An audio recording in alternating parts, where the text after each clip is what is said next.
அருமையானவர்களே, சந்தோஷமா இருக்கீங்களா? இந்த நாள்லயும் ஒரு அற்புதமான கர்த்தருடைய வார்த்தை. ரோமருக்கு எழுதின நிருபம் 12ஆம் அதிகாரம் 11வது வசனம். ஆவியிலே அனலாயிருங்கள் என்று சொல்லி பரிசுத்த பவுல் ரோமருக்கு எழுதும்போது எழுதுகிற வார்த்தையை பார்க்கிறோம்.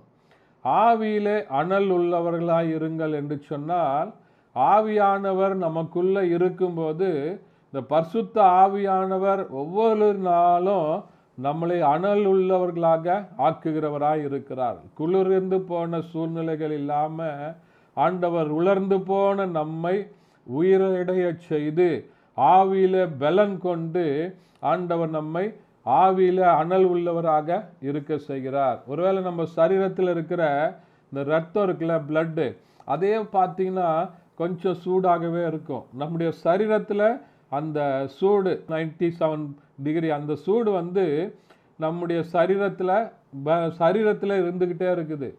ஆவியில் நம்ம அனலாக இருக்கணும்.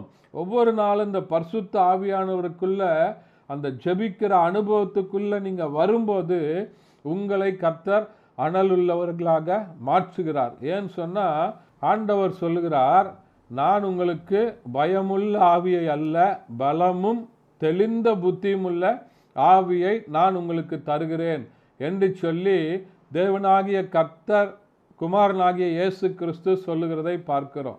இந்த பரிசுத்த ஆவியானவர் உங்களிடத்தில் வரும்போது அவர் பாவத்தை குறித்து, நீதியை குறித்து, நியாய தீர்ப்பை குறித்து கண்டித்து உணர்த்துகிறவராய் இருக்கிறார். ஆகையினால இந்த ஆவியானவர் கொடுத்திருக்கிற அபிஷேகத்தில் ஒவ்வொரு நாளும் நீங்கள் நிறைந்து ஆவியில நிறைந்து செபிக்கும் போது ஆண்டவர் உங்களை அனல் உள்ளவளாக மாற்றுகிறார்.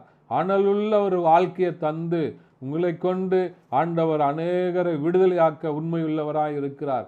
நீங்கள் போய் ஜெபிக்கும் போது அநேகருக்குள்ள விடுதலை உண்டாகும், அநேகருக்குள்ள சுகம் உண்டாகும், அநேகருக்குள்ள சமாதானம் உண்டாகும். இந்த வார்த்தைகளை விசுவாசிங்க, ஆண்டவர் பெரிய காரியங்களை செய்வார். தேங்க்யூ. God bless you.